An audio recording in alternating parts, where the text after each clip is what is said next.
우리가 말씀을 받는 것은 밥은 수저로 먹지만 하나님 말씀 영의 양식은 뭘로 먹어요? 아멘으로 먹습니다. 요한 웨슬리는 32세에 미국 조지아에 사는 인디언들에게 가서 2년 4개월 동안 열정적으로 선교 활동을 펼쳤습니다. 그러나 그의 열정과 헌신에도 불구하고 그는 아무런 열매도 맺지를 못했습니다. 참담한 실패로 인해서 낙심하고 절망하여 영국으로 돌아가는 배를 타고 이 대서양을 건널 때에 그가 탄 배에 엄청난 풍랑이 배를 덮쳐왔습니다. 죽음이 덮쳐오자 심한 공포심에 사로잡혀 두려움에 떨고 있는 이 웨슬리는 자기와 다른 한 무리의 크리스천들의 모습을 보았습니다. 그들은 절대 절명의 상황 속에서도 죽음의 공포를 쳐다볼 수 없는 아주 평안한 모습으로 찬송과 기도를 드리고 있었던 것입니다. 그들은 체코의 개혁자 얀 후스의 후예들인 모리비안 신자들이었습니다. 그들은 참으로 그 죽음 앞에서도 의연한 모습을 잃지 않고 풍랑을 두려워하지 않고 참으로 오로지 하나님께 기쁨의 찬양을 드리고 있었던 것입니다. 그 모습을 바라보고 이 요한 웨슬리는 자기의 모습을 바라봤어요. 나는 목사인데, 그리고 선교까지 하고 13년이나 목회 활동을 해온 사람인데, 저들은 평신도인데 죽음 앞에 의연히 하나님을 찬양하고 그 얼굴에 죽음의 공포나 두려움이 전혀 없이 평안과 기쁨과 은혜가 넘치는 얼굴로 하나님을 찬양하는데, 나는 목사인데 도대체 뭐가 잘못된 것인가? 자신의 모습에 한없이 부끄러움을 느꼈습니다. 그렇게 죽음을 넘기며 대서양을 건너서 본국인 영국으로 돌아온 웨슬리는 그때의 나이가 35세였습니다. 그해 1738년 5월 24일 저녁에 한 거리를 걷고 있었는데요. 그 거리가 그 유명한 올더스 게이트 거리였습니다. 그런데 그 거리 한쪽에서 많은 사람들이 모여 있었어요. 그럼 무슨 무리가 모였는가 가봤더니 아까 말한 그 모리비안 성도들이 전도 집회를 열고 있었습니다. 어느새 자기도 모르게 그 전도 집회의 무리 속에 이 요한 웨슬리는 끼어 있었습니다. 그런데 그 집회 중에 그 집회를 인도하던 인도자가 마르틴 루터의 로마서 서문을 읽는 것을 듣게 되었습니다. 바로 그때 요한 웨슬리의 가슴에 뜨거운 불이 임하는 체험을 하게 됐다는 것입니다. 그래서 자기의 그때 가슴이 뜨거워진 그 상황을 자기가 그 운영하는 저널에 이렇게 기록을 해놨어요. 나는 내 가슴이 강렬히 뜨거워짐을 느꼈습니다. 나는 그리스도를 의지하게 되었고 오직 그리스도만이 나의 구원자가 되었습니다. 그리스도는 나의 죄와 심지어는 내 자신까지도 가져가시고 그리고 죄와 죽음의 율법으로부터 나를 구원하셨습니다. 이때의 경험을 이렇게 기록해 놓았습니다. 올더스 게이트 체험을 한 지 7개월이 지난 후에 요한 웨슬리는 친구들을 만났습니다. 그래 이렇게 얘기했어요. 여보게 친구들, 내가 1년 전까지는 진짜 크리스찬이 아니었다네. 그래 1년 전까지는 뭐 한 거예요? 예수 믿지 않은 사람이었다는 겁니다. 이렇게 말을 하자 그 요한 웨슬리를 잘 알던 친구들이 지금 네가 미쳤냐? 하고 면박을 주었습니다. 그런데 졸지에 친구들의 요한 웨슬리는 뭐가 됐어요? 미치는 사람 취급을 받은 겁니다. 1년 전까지 나는 크리스찬이 아니었다라고 말한 요한 웨슬리의 말과 그 말을 듣고 너 지금 미쳤냐? 하고 미쳤다고 말한 친구들의 말 중에 둘 중 하나의 말은 맞고 누구의 말은 틀린 겁니다. 그렇지요? 반응이 없어요.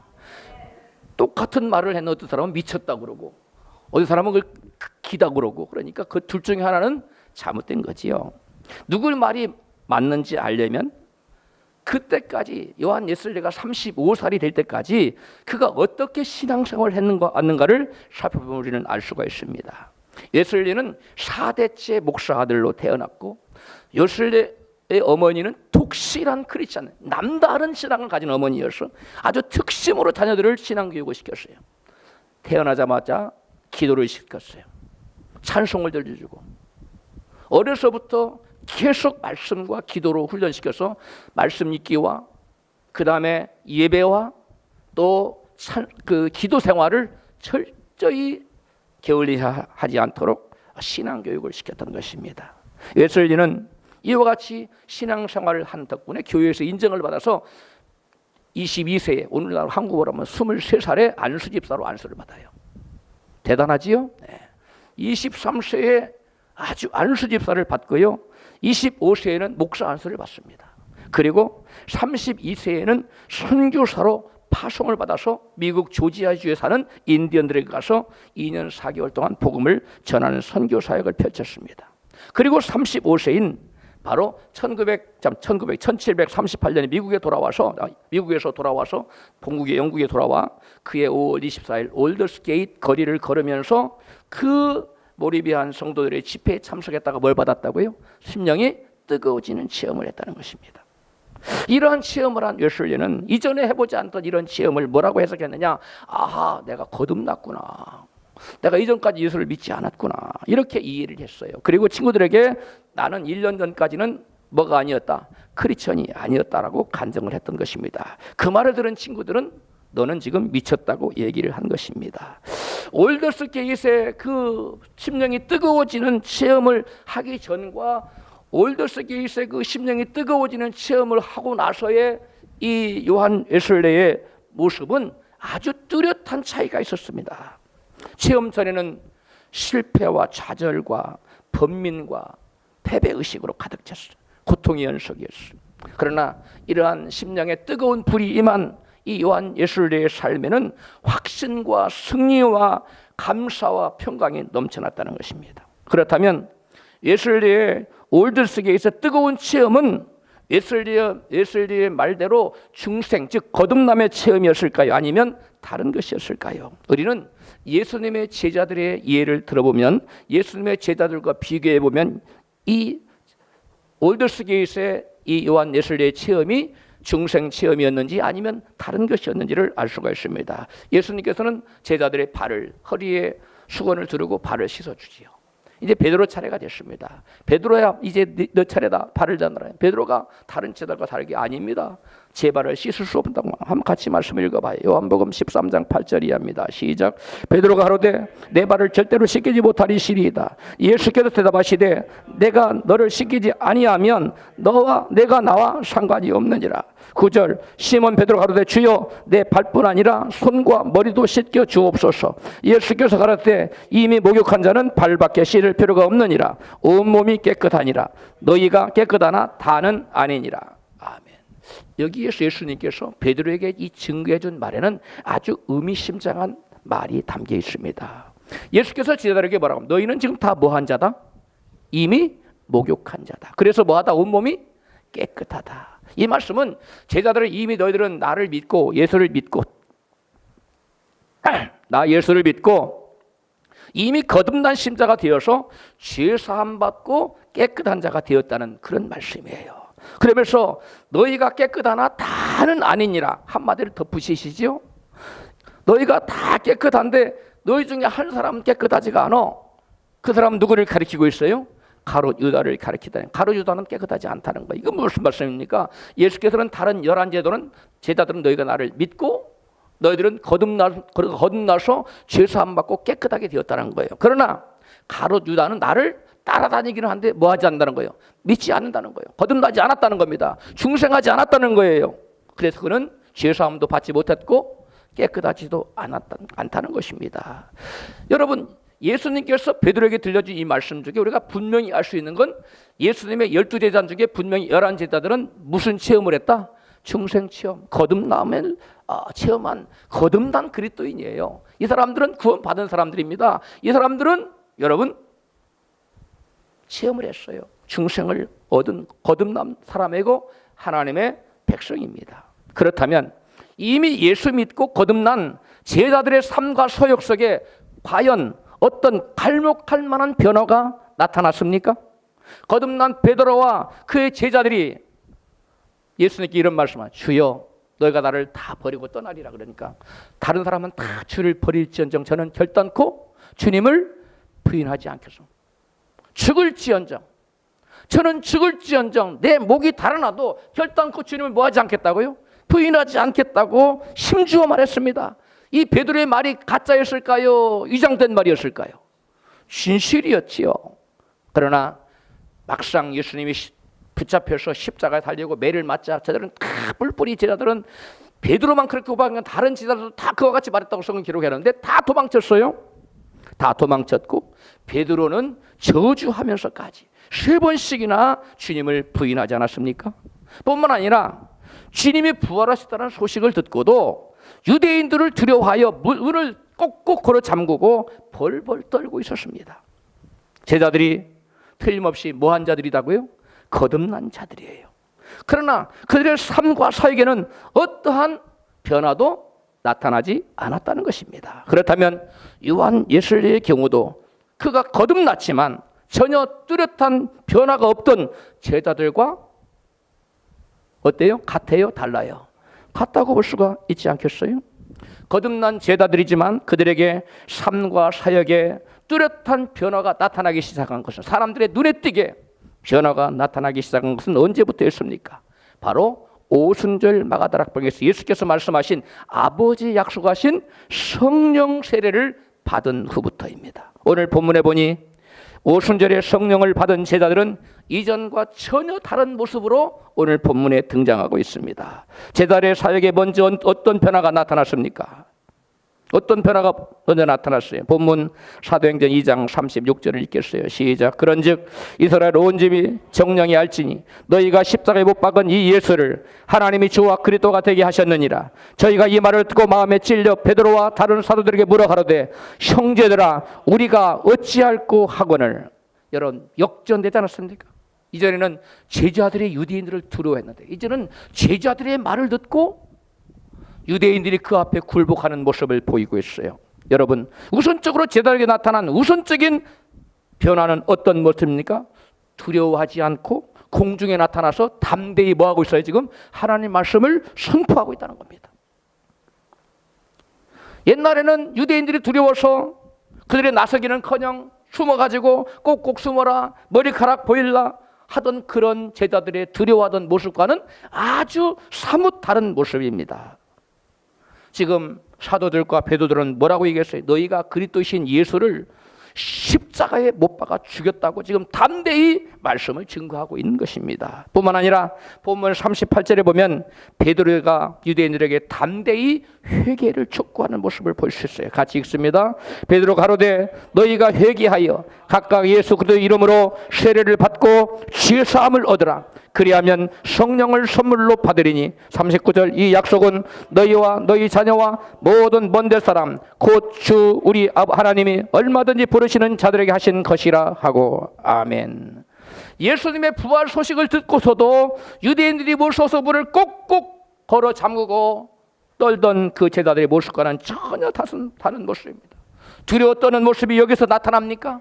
전혀 볼 수가 없습니다. 두려운 기색이 전혀 없이 말씀을 담대히 증거하는 전혀 새로운 모습, 마치 다른 사람처럼 유대인들 앞에 나서 당당히 증거하고 있는 이들의 모습 볼 때 제자들이 오순절 성령을 받은 이후에 그들이 어떻게 바뀌었다고요? 두려워 떨던 자들이 어떤 자들로? 담대히 말씀을 증거하는 자들로 변했다는 것입니다. 또 다른 변화는 제자들이 성령의 지혜와 능력으로 말씀을 증거하고 있다는 것입니다. 베드로 오늘 본문 사도행전 2장 15절 같이 읽어요. 시작. 때가 제3시니 너희 생각과 같이 이 사람들이 취한 것이 아니라 이는 곧 선지자 요엘로 말씀하신 것이니 일러스되 아멘. 여러분 마가다락방에 모여서 막 그때 오순절 날 각 지방 사람들 왔는데 막 방언을 하고 막 성령이 부리면서 그들이 그런 걸 보고 각 지방에 오는 사람들이 깜짝 놀랐어요. 그때 이것을 보고 사람들이 의아해할 때 베드로가 이것을 딱 해석을 하는데 이것은 선지자 누구로 하신 말씀의 성취다? 요엘 선지자로 하신 말씀의 성취된 것이다. 이와 같이 하나님 말씀을 지금 성령의 지혜로 자유자재로 딱 인용을 하는데 그것뿐만이 아니에요. 예? 그러면서 17절 말씀 시작. 하나님 가라사대 말씀에 내가 내 영으로 모든 육체에게 부어를 주리니 너희의 자녀들은 예언할 것이요 너희의 젊은이들은 환상을 보고 너희의 늙은이들은 꿈을 꾸리라. 이렇게 말씀을 다 증거를 하고 또 뿐만 아니라 또 예수님의 부활도 성령의 지혜로 놀랍게 해석을 하며 설교를 합니다. 29절 이해합니다. 시작. 형제들아, 내가 조상 다윗에 대하여 담대히 말할 수 있노니 다윗이 죽어 장사되어 그 묘가 오늘까지 우리 중에 있도다. 그는 선지자라. 하나님이 미리 맹세하사 그 자손 중에 산 사람을 그의 앉게 하리라 하심을 알고 미리 보는 고로 그리스도의 부활하심을 말하되 저가 음부에 버림이 되지 않고 육신이 썩음을 당하지 아니하시리라 하더니 이 예수를 하나님이 다시 살리신지라. 우리가 다 이 일의 증인이로다. 아멘. 지금 베드로는 그 예수님의 죽었다가 다시 부활하심을 무슨 말씀을 가지고 인용하면서 지금 유대인들에게 변증하고 있습니까? 다윗이 예언을 말하는 거예요. 다윗이 예언한 바 저가 음부에 버림이 되지 않고 육신의 썩음을 당하지 아니하리라는 그 시편 말씀을, 그 말씀이 지금 이루어져서 하나님이 예수를 이 그리스도가 되게 하시고 다시 살리셨다. 할렐루야. 이게 죽은 자가 다시 살아난 것이 이미 구약의 다윗의 예언에 나타나 있는데 그 예언의 말씀이 오늘날 우리에게 이루어져서 너희가 죽인 예수를 하나님이 다시 살리셨다고 성령의 지혜로 이스라엘 백성들을 지금 압도하면서 그들에게 하나님의 말씀을 변증하고 있는 이 다윗의 베드로의 모습인 것입니다. 즉 제자들이 하나님의 말씀을 성령의 지혜로 자유자재로 지금 인용하고 있다는 거예요.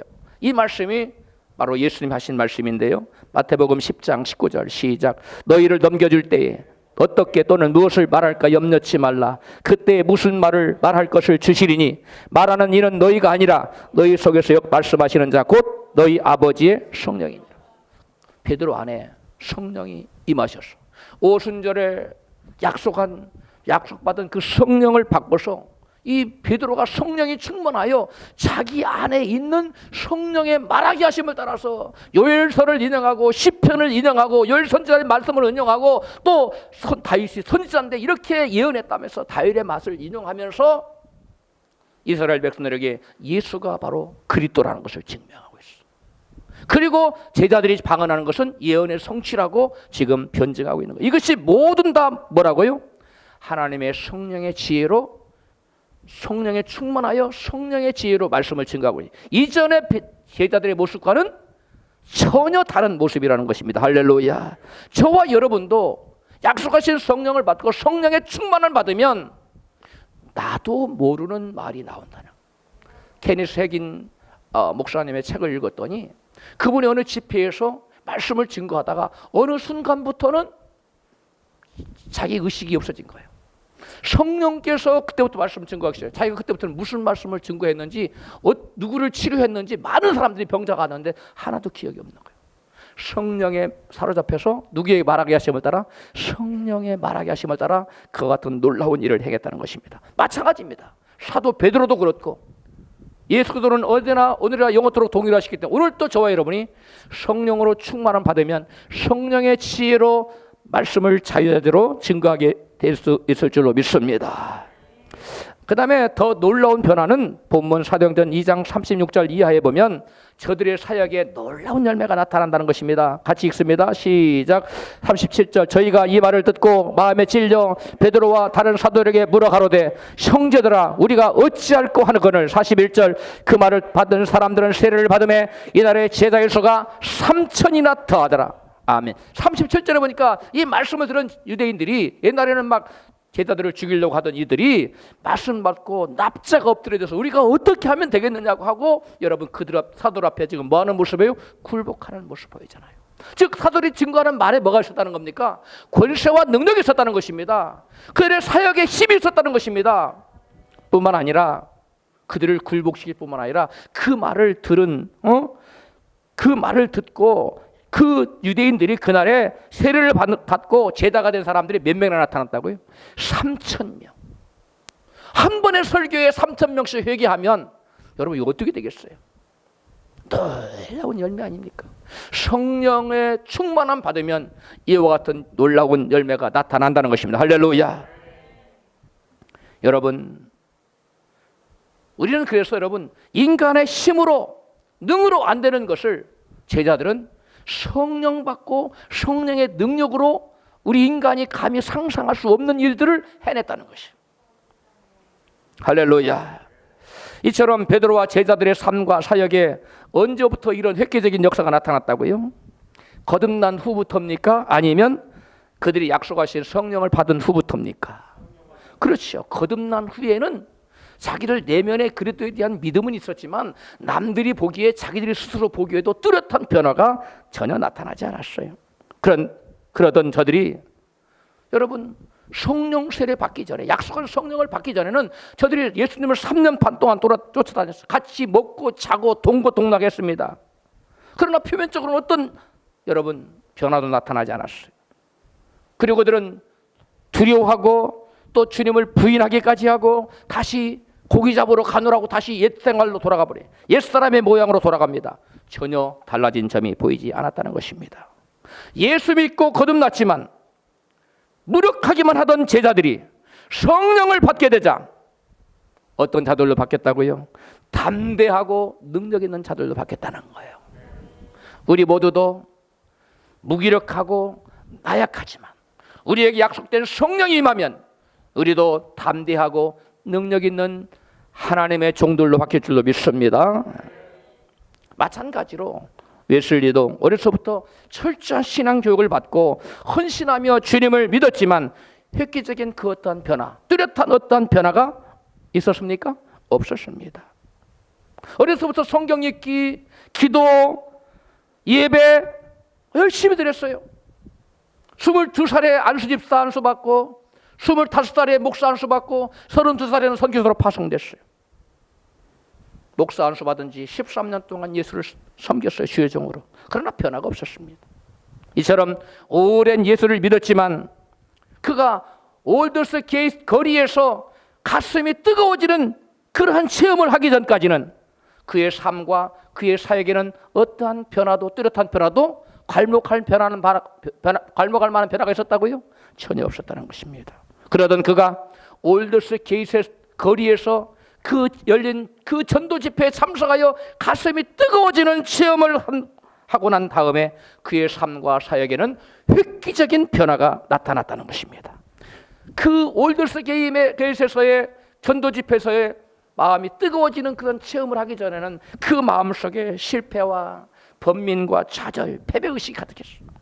체험 후에는 확신과 승리와 놀라운 사역의 열매가 나타났다는 것입니다. 그전에는 올더스 게이트 이전에는 2년 반 동안 2년 4개월 동안 선교지 가서 열심히 있는 힘을 다해서 복음을 전했지만 nothing, 아무것도 없었어요. 어떠한 열매도 없었다. 그렇다면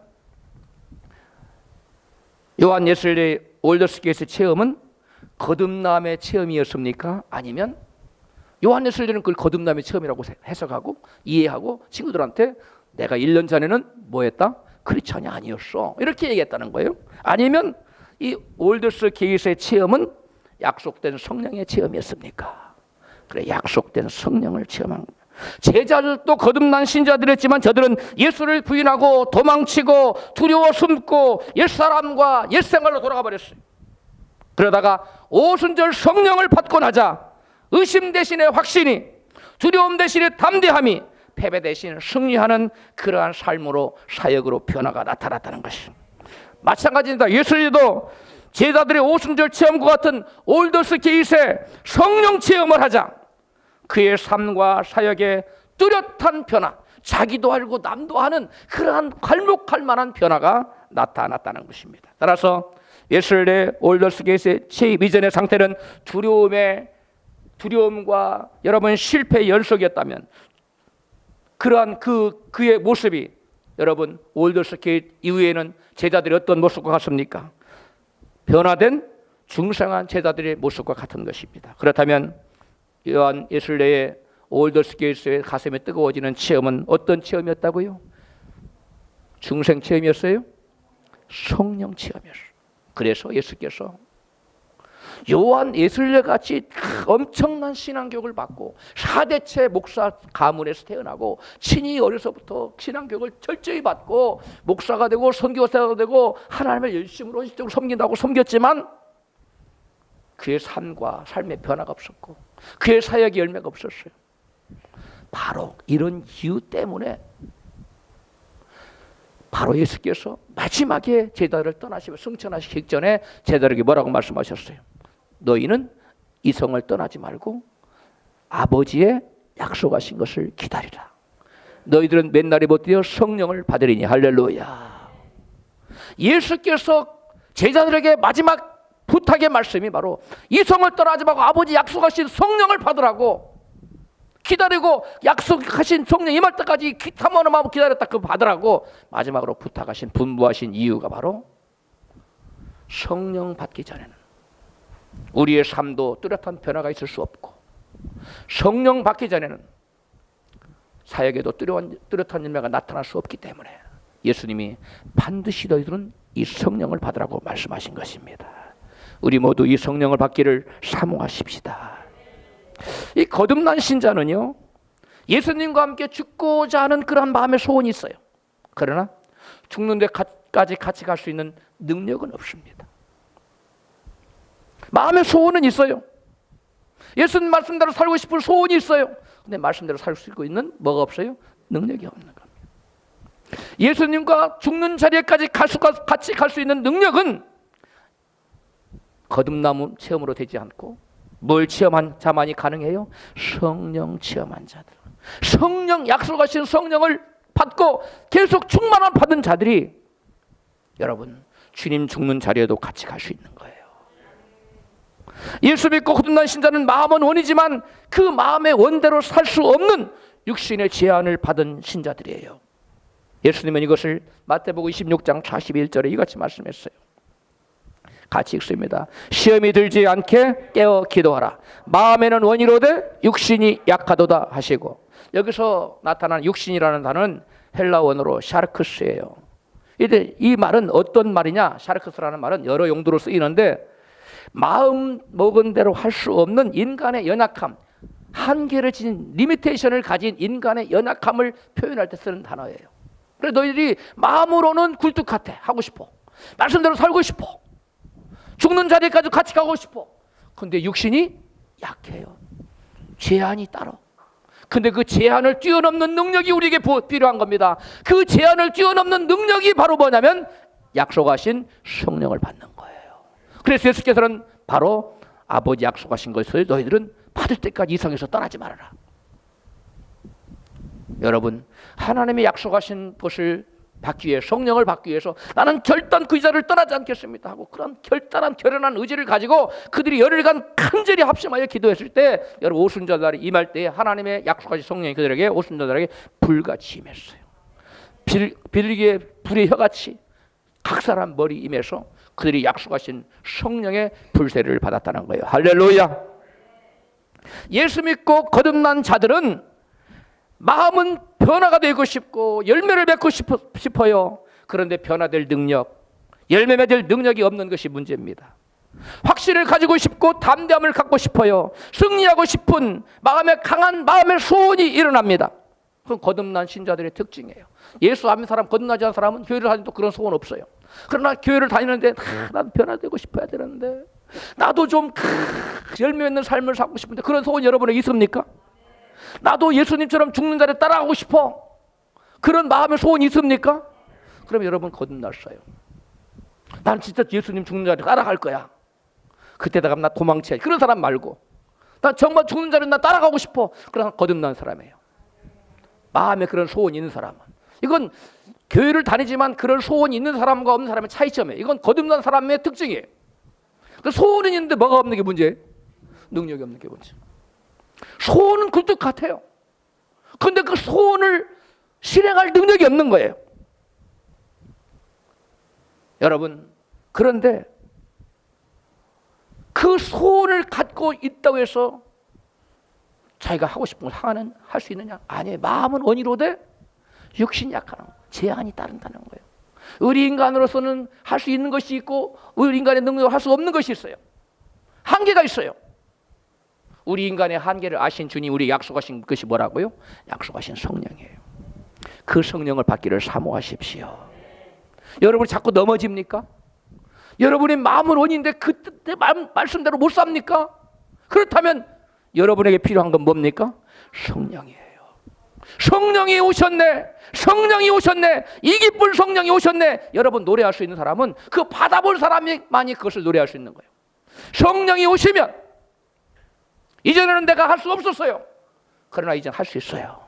옛날에 5분만 기도해도 막 힘들었어요. 30분 기도하면 목사님 우리 한 번에 30분 합시다. 목사님 왜 이렇게 오래 해요? 5분씩 끊으세요. 하던 사람이 30분 아유 목사 한 2시간 한꺼번에 밀어붙여요. 그런 사람이 있어요. 이런 사람은 달라진 겁니다. 5분짜리가 변해서 2시간도 좋고 3시간도 좋고 시간 가르치고 모르고 기도할 수 있는 능력이 임하는 거예요. 여러분 막 계속 기도하고 싶지요? 1시간, 2시간, 3시간 막 들이다 기도하고 싶잖아요. 근데 그런 마음을 속에 그렇게 됩니까? 잘 안 되잖아요. 성령의 능력이 그래서 저와 여러분에 필요한 겁니다. 여러분 거듭난 사람들은 여러분 마음에 소원만 가지고 그 어떤 것을 행할 수가 없어요. 그 사람에게 필요한 건 뭐라고요? 능력이에요. 능력이에요. 하늘나라는 말에 있지 않고 능력에 있느니라. 그래서 예수께서는 오직 너희에게 성령이 임하시면 너희가 권능을 받고, 이 권능이 능력이에요. 다이너마이트 같은 능력이 임한다는 거예요. 하늘나라는 뭐에 있지 않아요? 말에 있지 않아요. 내가 2시간 기도해야지, 내 전도해야지. 말로는 얼마든지 할 수 있어요. 그러나 그것을 실제로 2시간 기도하고 전도할 수 있는 능력이 필요한 거예요. 그 능력은 내 힘으로 되는 게 아니에요. 이거 성령의 능력이 오셔야 하는데요. 할렐루야. 마음은 죄 짓고 싶지 않아요. 그런데 죄를 이기지 못하고 죄에 끌려다니는 사람이 있어요. 이런 사람은 너무나 위험해요. 그래서 여러분 거듭난 사람은 이 사람이 과연 천국 갈지 아니면 천국에 가지 못할지는 죽어봐야 알아요. 위험한 거예요. 성경 로마서 6장 16절 같이 읽어요. 시작. 혹은 죄의 종으로 사망에 이르고 혹은 순종에 저르고 의에 이르느니라. 20절. 너희가 죄의 종이 되었을 그때에 무슨 열매를 얻었느냐? 그 마지막이 사망임이니라. 22절. 그러나 이제는 너희가 죄에게서 해방되고 하나님께 종이 되어 거룩함에 이르는 열매를 얻었으니 그 마지막은 영생이라. 23절. 죄의 싹은 사망이요 하나님의 은사는 그리스도 예수 우리 주 안에 있는 영생이니라. 아멘. 우리가 23절 안 믿는 사람 전도할 때 쓰죠. 죄의 싹은 사망이고 하나님의 은사는 그리스도 예수 안에 있는 영생이라고, 그 주 안에 있는 영생이라고. 안 믿는 자한테 쓰는데 이거 사실 이 말씀은 누구에게 주신 말씀이에요? 믿는 자들에게 주신 말씀이에요? 안 믿는 자들에게 주신 말씀이에요? 믿는 자들에게 주신 말씀이에요. 여러분 죄를 지으면, 계속 죄를 지으면, 죄 떠나지 않으면 지옥 가요. 구원받지 못해요. 왜? 혹은 죄의 종으로 뭐에 이르고? 사망이 뭐예요? 지옥을 말하는 거예요. 순종의 종으로 뭐에 이르래요? 의에 이르래요. 내가 믿음을 지키고 달려갈 길 다 달려가고 믿음을 지켜서 이제 이후로 나를 위하여 뭐가 예배되었으리라? 의의 면류관. 의의 면류관. 의에 이른다는 것은 의의 면류관 받는다는 거예요. 순종하며 사는 자가 의에 이르고 의의 면류관을 받게 되는 거예요. 죄의 종이 되었을 때는 무슨 열매를 맺었어요? 사망의 열매. 그러면 우리는 어떤 열매를 맺어야 됩니까? 거룩함에 이르는 열매를 맺어야 돼요. 거룩함에 이르는 열매가 곧 그 마지막이 뭐라고요? 영생이에요. 우리 다 같이 거룩함에 이르는 열매를 맺고 싶잖아요. 이 거룩함에 이르는 열매를 맺고 싶지 않은 분이 누가 있겠어요? 마음에 이런 소원은 있어요. 거듭난 사람은 이런 마음의 소원이 있는데 거룩함에 이르는 열매를 맺지 못하는 게 문제 있잖아요. 뭐가 없기 때문에 그래요? 능력이 없기 때문에 그래요. 능력이 어떤 능력입니까? 죄를 이기는 능력이 없어요. 죄를 이기는 능력이 없는 거예요. 죄를 이기는 능력이 없기 때문에 거룩함에 이르지 못해요. 그러므로 우리에겐 능력이 필요한 겁니다. 근데 이 능력은 누구로 말미암아 온다고요? 성령으로 말미암아. 성령으로 말미암아는 거예요. 죄의 싹은 사망입니다. 그럼 우리는 죄의 능력을 죽여야 돼요. 우리 안엔 옛사람의 능력, 죄의 소욕을 가져다주는 옛사람의 능력을 죽여야 돼요. 십자가에 못 박아서 죽여야 돼요. 로마서 6장 6절 시작. 우리가 알거니와 우리 옛사람이 예수와 함께 십자가에 못 박힌 것은 죄의 몸이 멸하여 다시는 우리가 죄에게 종노릇 하지 아니하리 함이니 이는 죄에 대하여 죽은 자가 죄에서 벗어나 의롭다 하심을 얻었음이니라. 만일 우리가 그리스도와 함께 십자가에 죽었으면 또한 그와 함께 살 줄을 믿노니. 아멘. 우리가 죄의 종노릇을 하지 않으려면 어떻게 해야 돼요? 우리 옛사람을 십자가에 못 박아 죽여야 돼요. 우리 옛사람을 십자가에 못 박아 죽이려면 우리에게 필요한 것이 있는데 바로 성령의 능력입니다. 내 힘으로는 안 돼요. 내 옛사람은 끊임없이 육체의 소욕을 따라 살라고 계속 유혹해요. 계속 들고 일어납니다. 그것을 누를 수 있는 힘이 필요해요. 능력이 필요해요. 이건 내 힘으로 안 돼요. 성령의 능력이 필요합니다. 그래서 예수님이 성령 받으러 가신 거예요. 육신의 정욕대로 살려고 하는 옛사람을 죽이고자 하는 마음의 강력한 소원은 가졌지만 그 소원을 이룰 수 있는 능력이 없는 것이 문제예요. 이 능력은 사람 힘이 아닌 오직 성령의 능력으로만 가능하다는 거예요.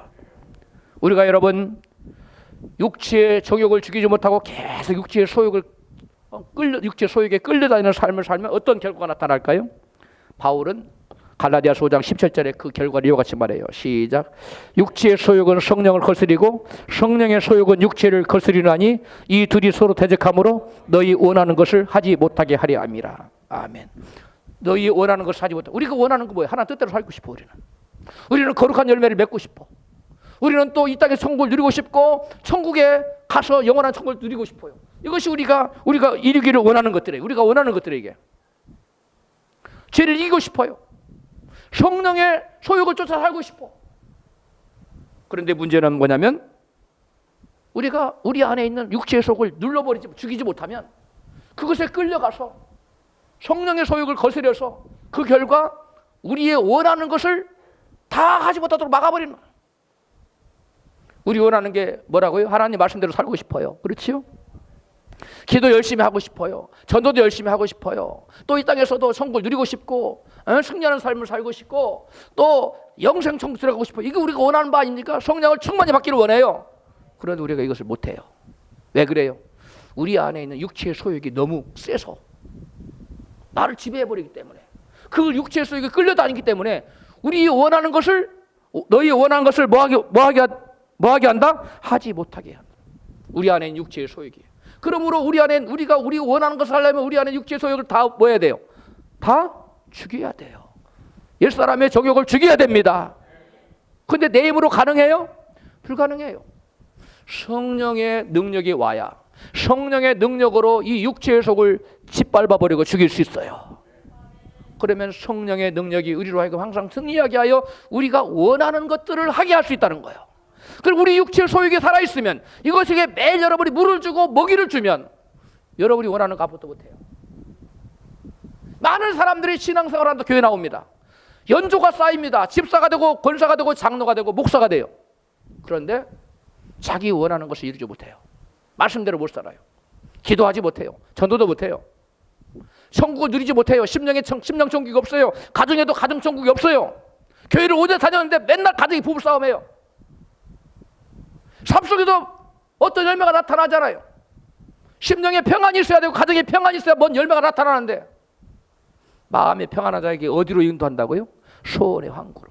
근데 마음 평안이 없는데 성령이 역사하지 않고 마귀가 날뛰는데 뭐가 이루어지겠어요? 아무것도 안 돼요. 예수를 믿긴 믿었다고 다니긴 다니는데 어떠한 열매도 나타난다. 너희가 원하는 것을 하지 못하게 함이니라. 뭐 때문에? 뭐가 있어서? 너희 안에 육체의 소욕이 너무 강해서 성령의 소욕을 물리쳐버려. 그러니까 너희가 원하는 거 아무것도 안 되는 거야. 결국은 이 땅에서 그러다가 결국 천국 가면 좋은데 결국 어디까지 갈 수 있다? 지옥까지 떨어질 수 있어요. 이게 무서운 거라는 거예요. 그러므로 우리가 육체의 소욕을 죽이고 내 안에 있는 옛사람을 죽이고 여러분 성령의 소욕을 쫓아서 우리가 원하는 바 그리고 하나님이 원하시는 바를 하려면 우리는 자고로 뭘 받아야 돼요? 성령 받아야 돼요.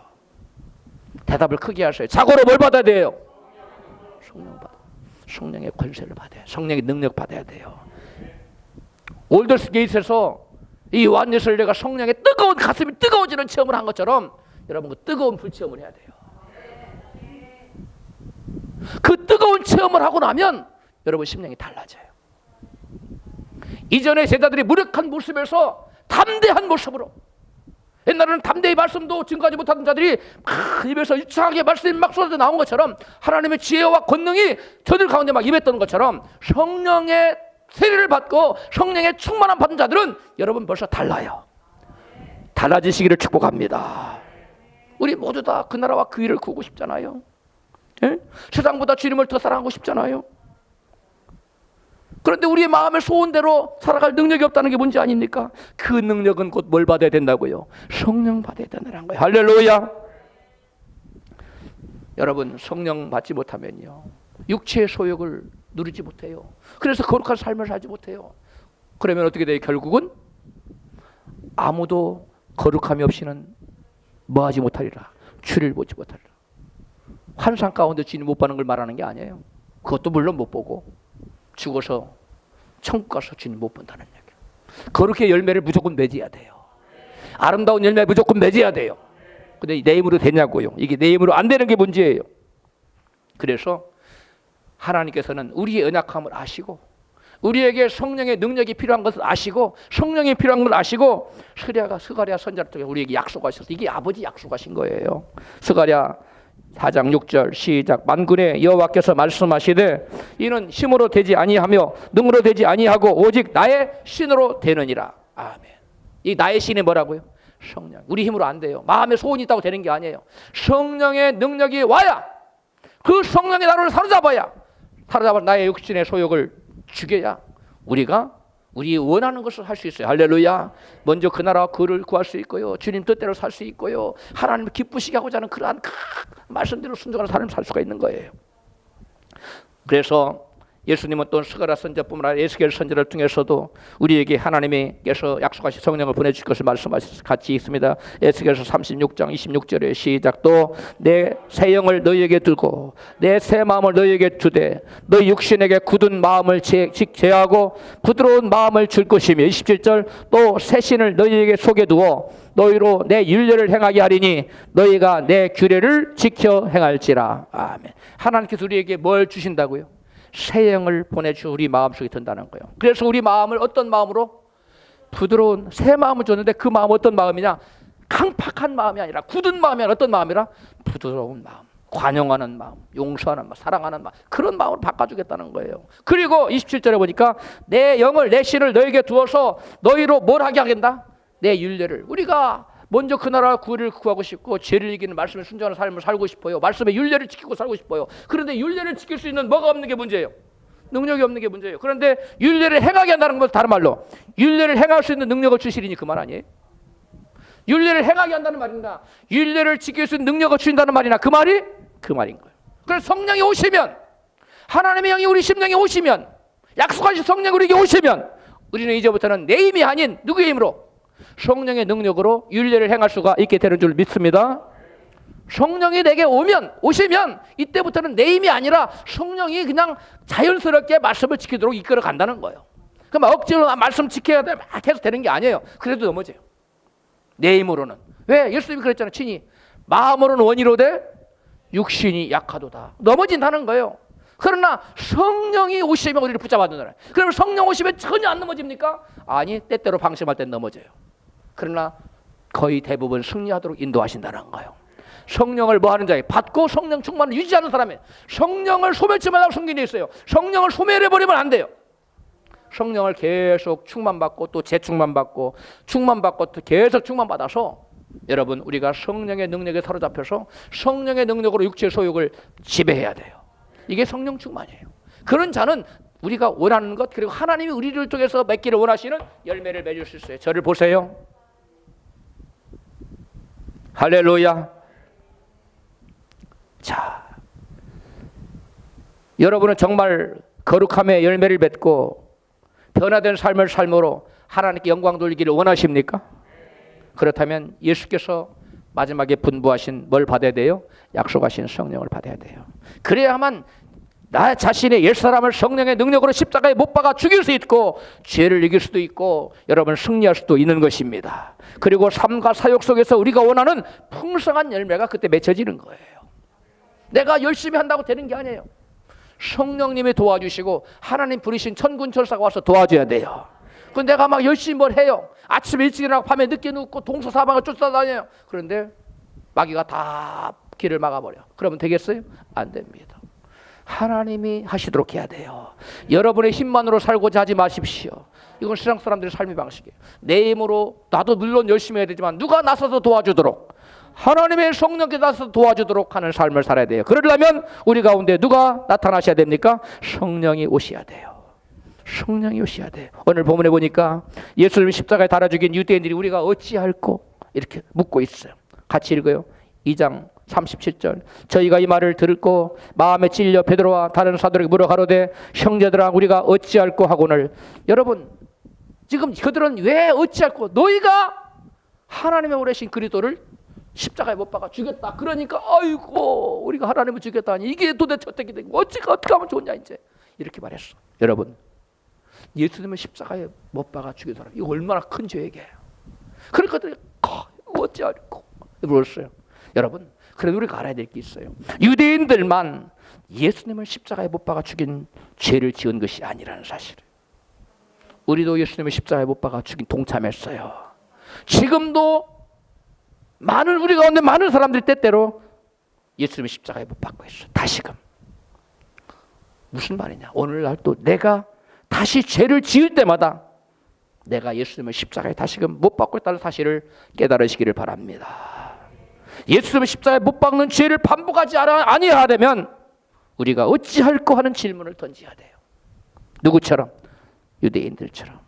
이러한 질문을 던지는 자들에게 성령께서는 베드로를 통해서 같이 말씀하셨어요. 본문 사도행전 2장 38절 이하의 시작. 너희가 회개하여 각각 예수 그리스도의 이름으로 세례를 받고 죄사함을 얻으라. 그리하면 성령을 선물로 받으리니 이 약속은 너희와 너희 자녀와 모든 먼 데 사람 곧 주 우리 하나님이 얼마든지 부르시는 자들에게 하신 것이라 하고 40절 또 여러 말로 확증하여 권하여 가로되 너희가 이 패역한 세대에서 구원을 받으라 하니. 아멘.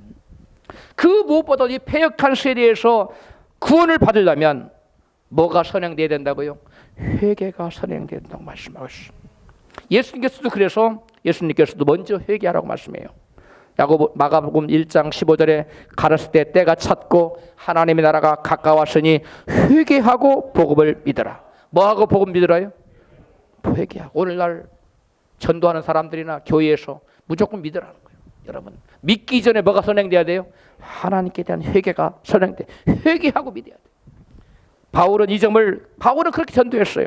회개하고 믿으라고. 사도행전 20장 21절 시작. 유대인과 헬라인에게 하나님께 대한 회개와 우리 주 예수 그리스도께 대한 믿음을 증거한 것이니라. 먼저 뭘 증거했어요? 회개를 증거해요. 그 다음에 증거한 게 뭐예요? 하나님께, 예수님께 대한 믿음. 하나님께 대한 뭐? 회개.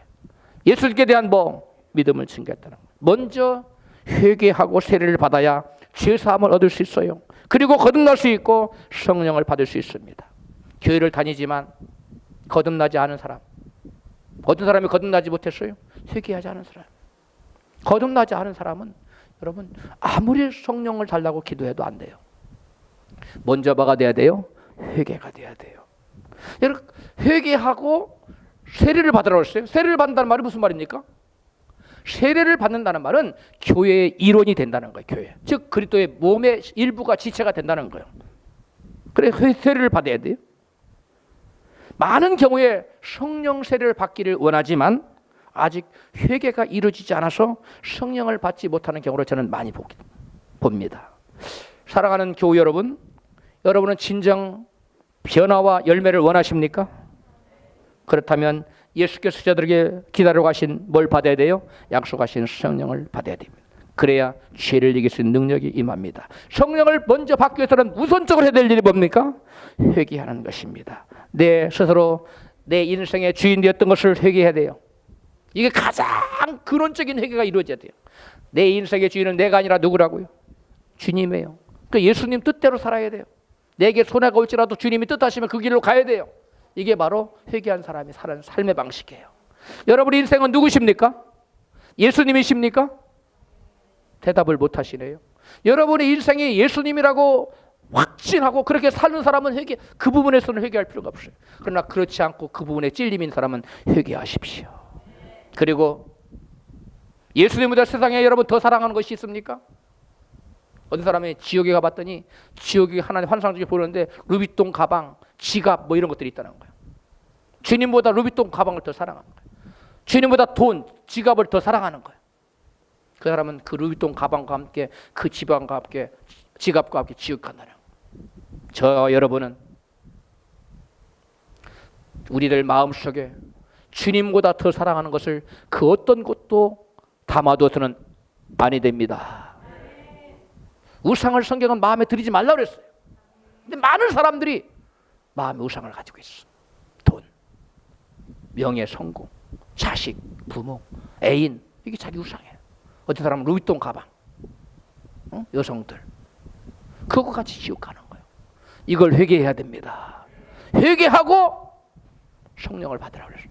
회개하고 제사함 받으라 그랬어요. 그런 자가 구할 때 하나님께서 성령을 부어주십니다. 모두 우상을 회개하십시오. 우리 모두 회개하여 성령 받고 능력 받아 하나님께서 원하시고 또 나도 원하는 진정한 변화와 열매를 맺으며 천국 누리며 사는 저와 여러분 되기를 주님으로 축복합니다. 말씀을 붙들고